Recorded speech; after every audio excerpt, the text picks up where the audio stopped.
Welcome to the Six Conditions podcast, where we explore the science and art of great teams.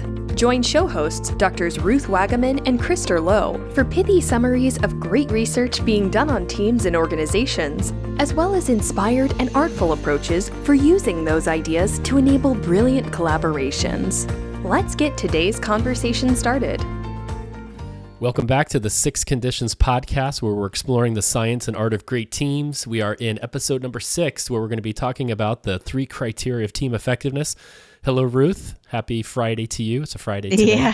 Yeah. Good morning, Krister. Happy Friday to you. Great to be back with you for another conversation about teams. Exactly. Well, today we're going to kind of be looking at the end and the beginning of really what is it that we can use as a framework for measuring the criteria of team effectiveness. So we're going to talk about 3 criteria. But just before we do that, let's tap in what's percolating in the mind of Dr. Ruth Wageman today.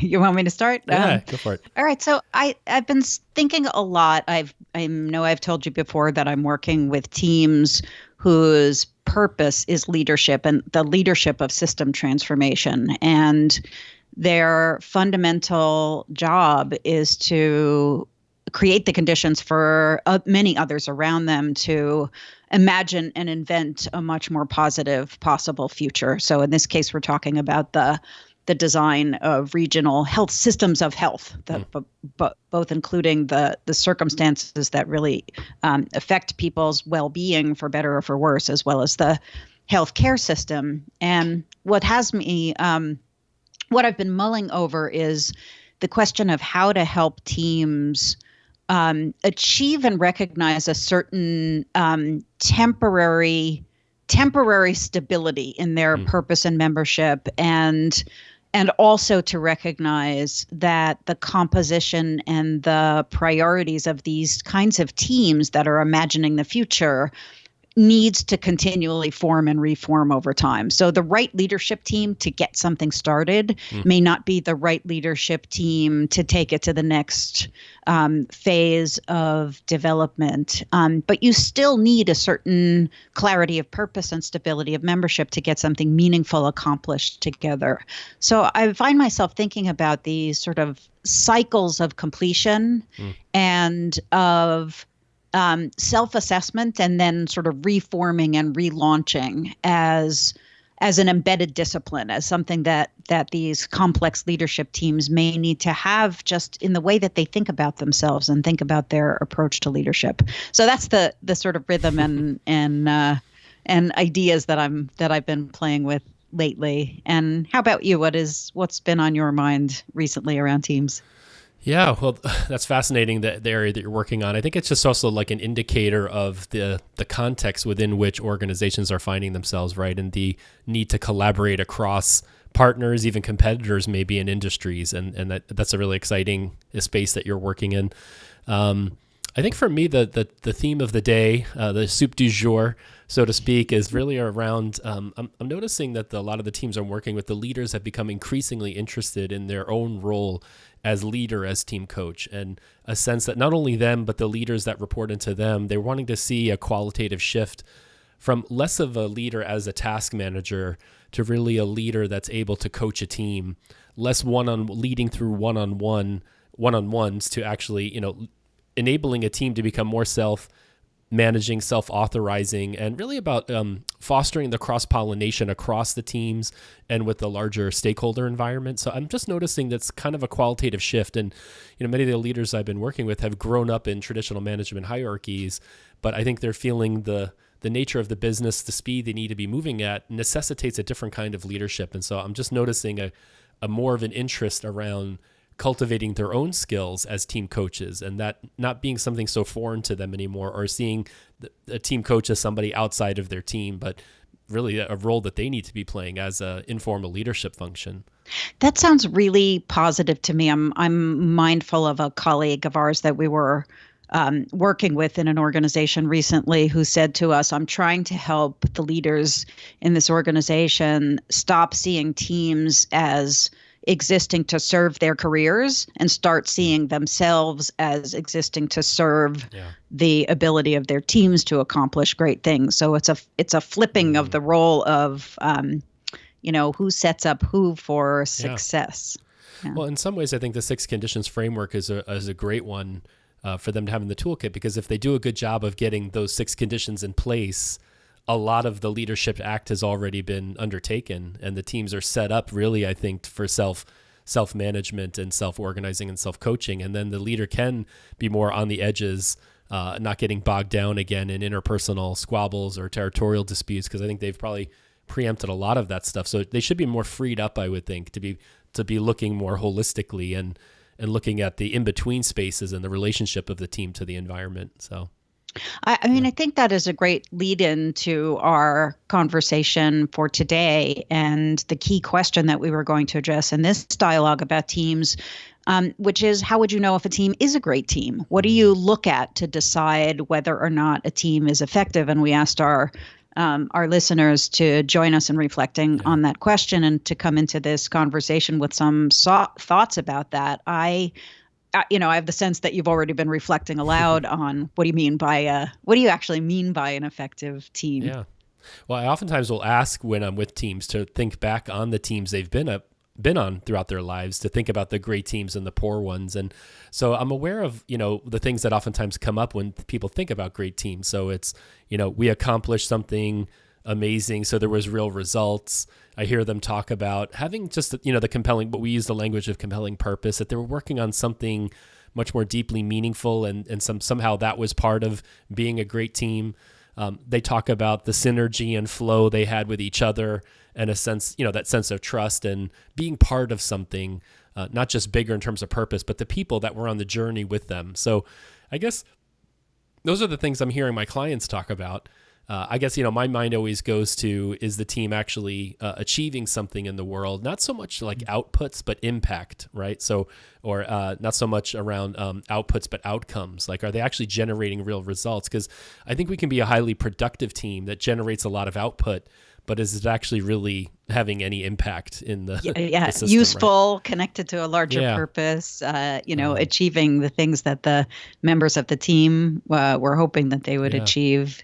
I was just listening to the list of things that you named there, like this feeling of meaningfulness and purpose, the trust that people have in each other, the accomplishment of something that has impact. And, what I'm hearing is a collection of things that sit in different places in the model, and in important ways and for good reasons. So, for example, something like team purpose is something that you can design. It's an input. It's something that you can deliberately put in place and create that will drive a bunch of other positive things.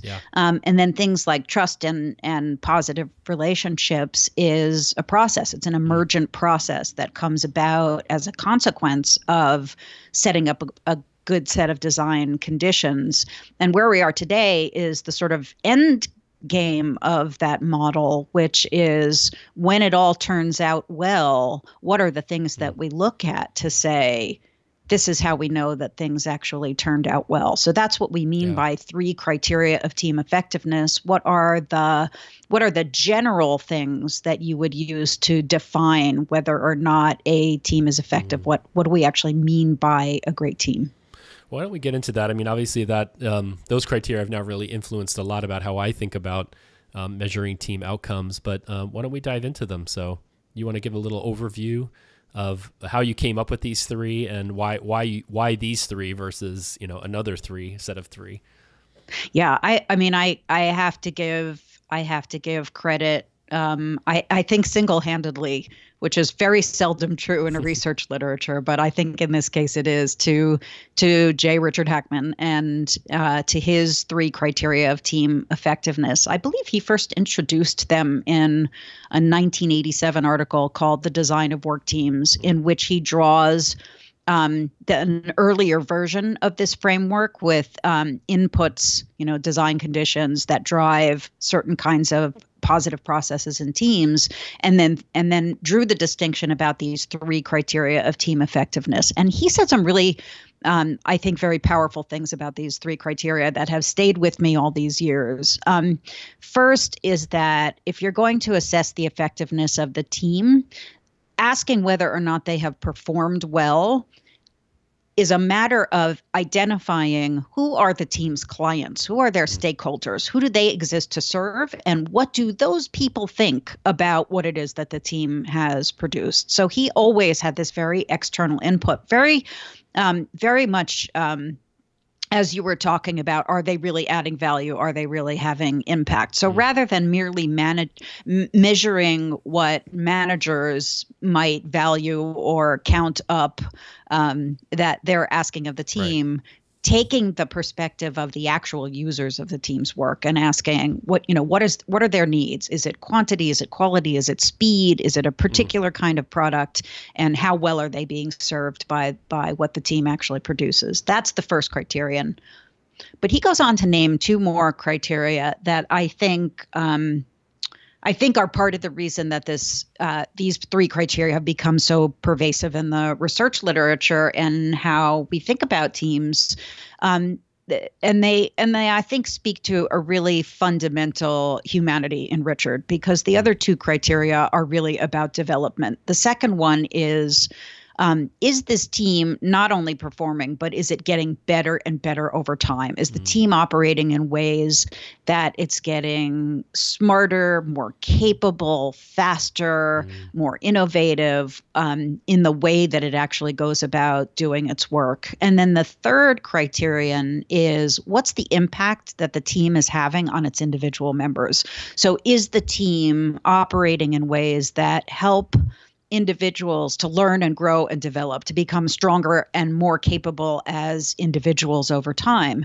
And he really asserted that a team was not a great team unless over the course of time it was doing well on all three of these criteria of effectiveness. And, he notes some important things, like there are positive correlations among these three criteria in the long run. They can be negatively correlated in the immediate term. So there may be some things that we need to do that set aside learning and development because we need to perform, or vice versa, but that a great team could not be one that actually performed brilliantly once and burned itself out in the process. Yeah. And these three criteria of effectiveness and their interrelationships with each other have really become pervasive in the research literature on teams. This really is the way that people think about team effectiveness.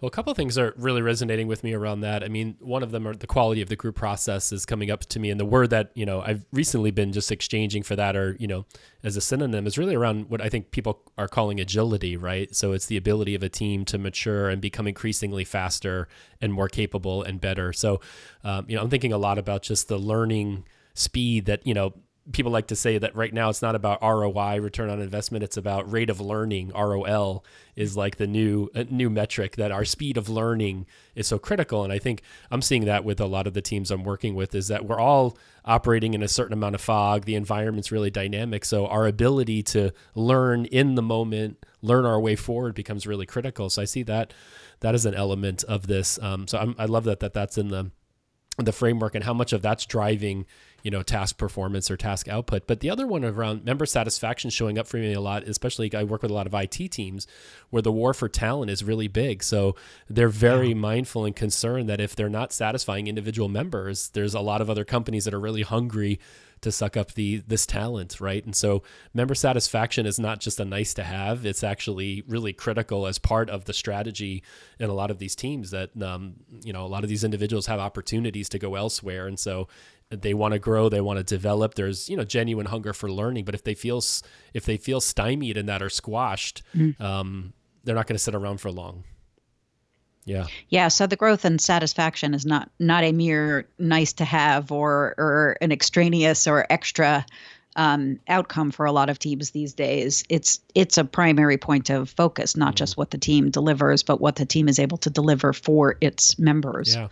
I wondered if I could get you just to riff on this theme a little bit and what you're seeing with clients, but on the flip side now. So when you are asked to work with a team, or a leader says, "Come fix my team," what are the typical symptoms or the signs that a team is less than great that you're being asked to help improve? What are their pain points?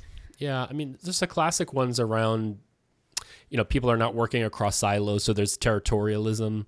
So I think there's again, this idea of cross-pollination or working as a team of teams or working across our, functions and in a cross-disciplinary way. So I'm seeing that as a big one that folks and I imagine this is showing up on all three of I imagine it's impacting all three of the team effectiveness criteria, but in particular, it seems to be showing up around the quality of the group process, that territorialism, not sharing of information, is really hindering the ability to be more connected to customers. They're spending a lot of time squabbling with each other, just not getting the information they need from each other or support. And that could be translated towards, if only we were a united team, we could really take on our stakeholders in a much more effective way.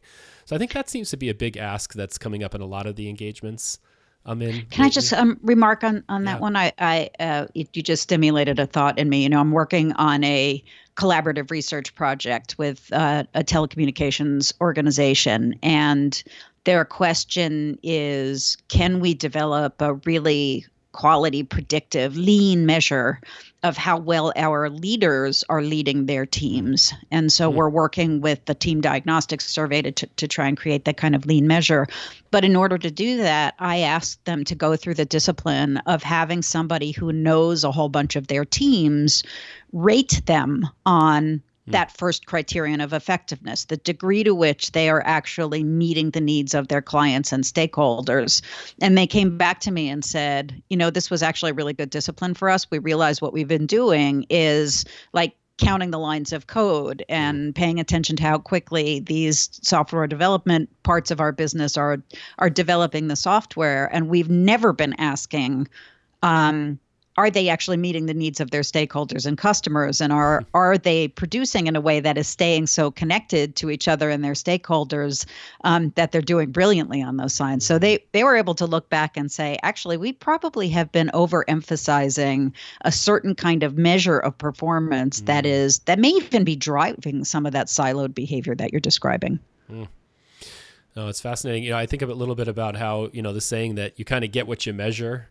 So I think this conversation around how we measure team effectiveness is really important and very nuanced, right? That if you dig in a little bit deeper, you just were mentioning earlier, if we were to take on the vantage point of our stakeholders, or even better yet, ask them what's most important to them, not assuming that it's just price or quantity or quality, maybe it's speed, reliability. It's interesting to unpack that a little bit more. And if we were really clear about that, then how does that impact the design of our actual work?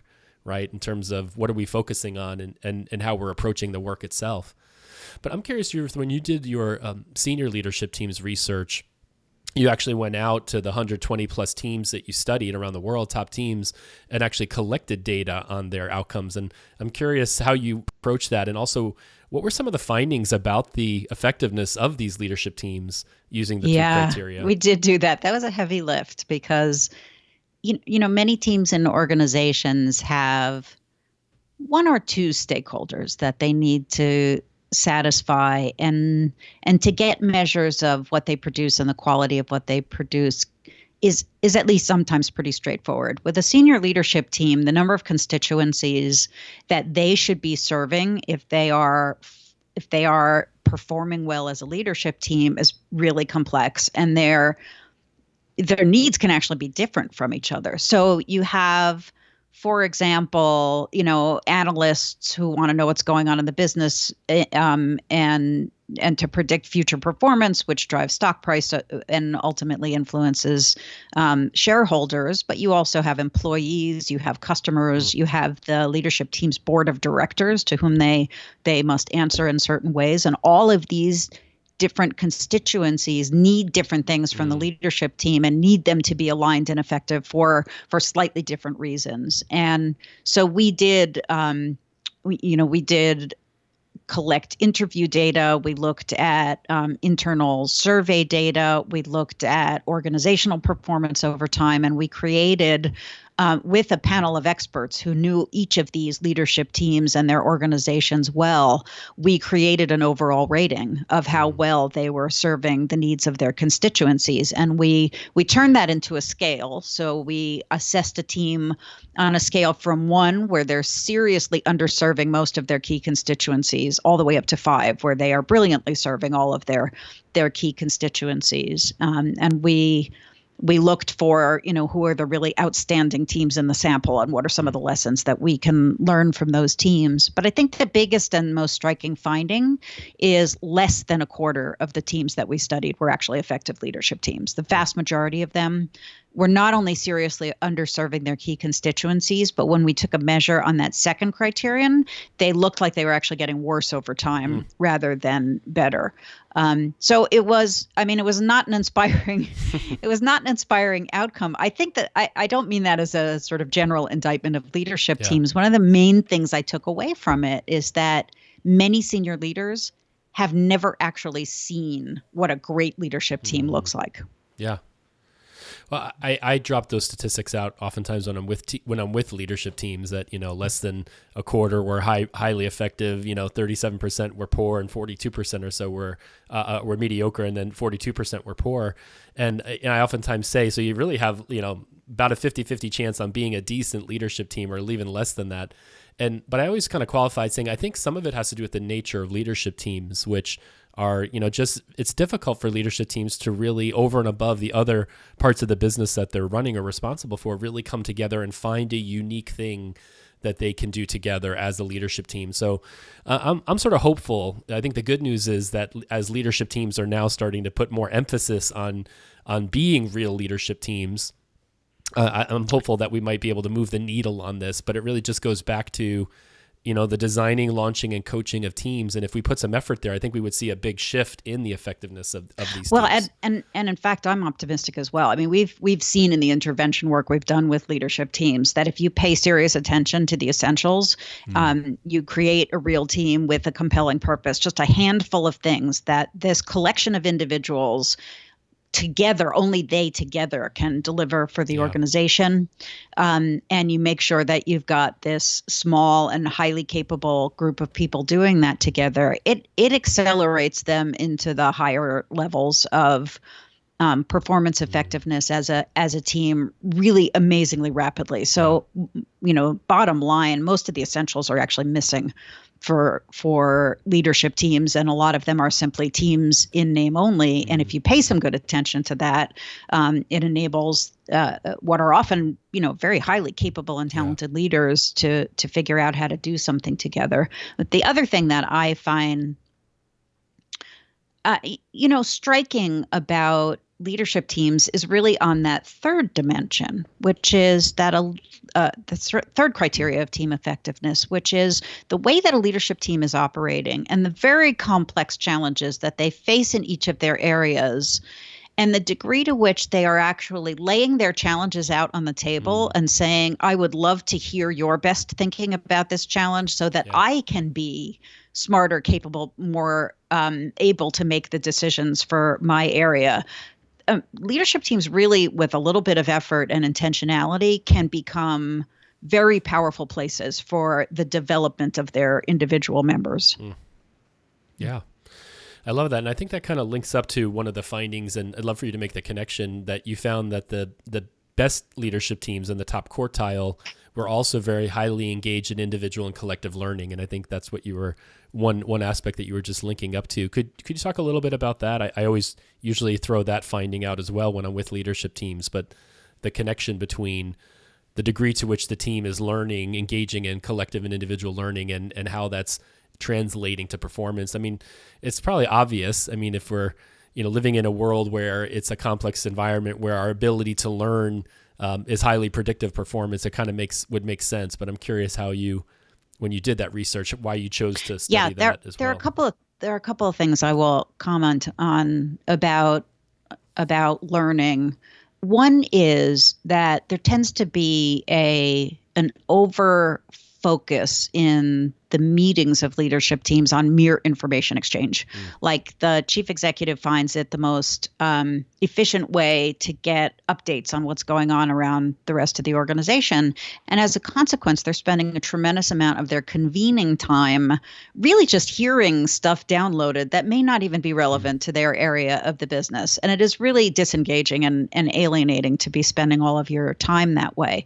If you just make a small shift, and instead of mere information exchange, you develop a discipline of using the team consultatively and say, I'm gonna offer a very brief and pithy update of something that's going on in my area, but I'm also going to lay in front of you a challenge that I'm facing and tell you my best thinking and then invite your reflections. I mean, that is an incredibly powerful intervention in getting teams to be invested in each other's success and each of them to be sharing things that really elevate the mutual teaching and learning that goes on in teams. And just to foreshadow the key task processes a little bit that we'll talk about next time, you see very high levels of use of talent in that team, in those kinds of teams.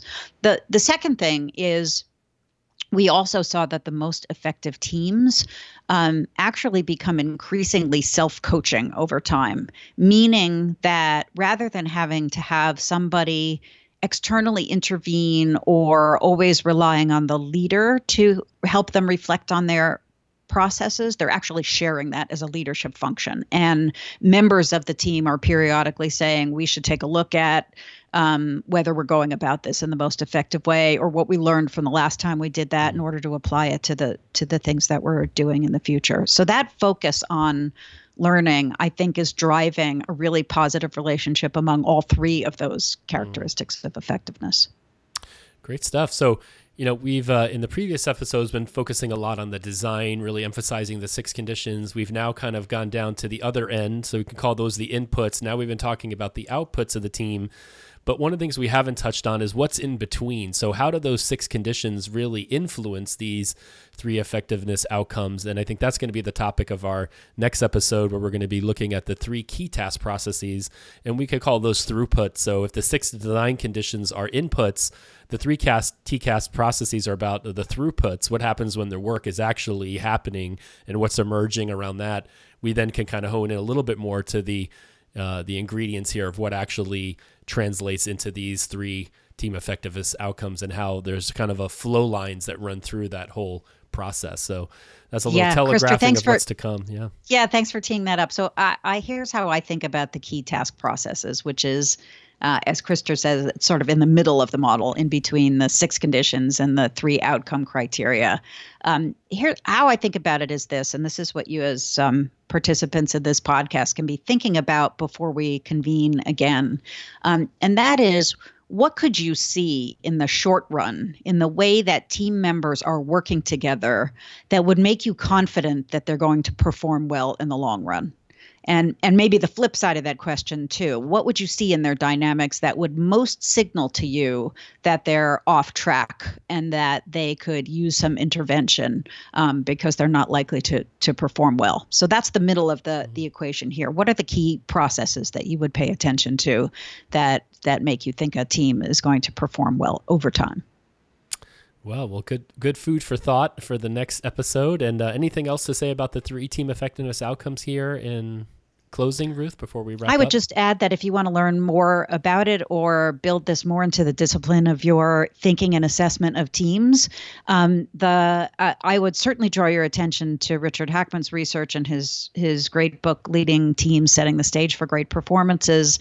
But honestly, you can find these measures pervasive in the scholarly field of teams research. It really is the gold standard that for anybody who studies teams, we're all as a field collectively using these 3 criteria of effectiveness. Yeah. And I would just say, I think your book on senior leadership teams really, for me, there's a lot of great graphs and charts in there that really kind of, show some of these metrics of these outcomes and on that leadership team sample. So that's a go-to resource that I oftentimes will go to. Great. Awesome. Well, great chatting with you, Ruth, as always. And we look forward to seeing you and the listeners in the next episode number 7. Yeah. Thanks, Krister. Look forward to the next one. Have a great day. Thanks for tuning in to today's episode. For show notes, links to great resources mentioned in the podcast, and for more information, go to 6teamconditions.com. See you next time on the 6 Conditions Podcast.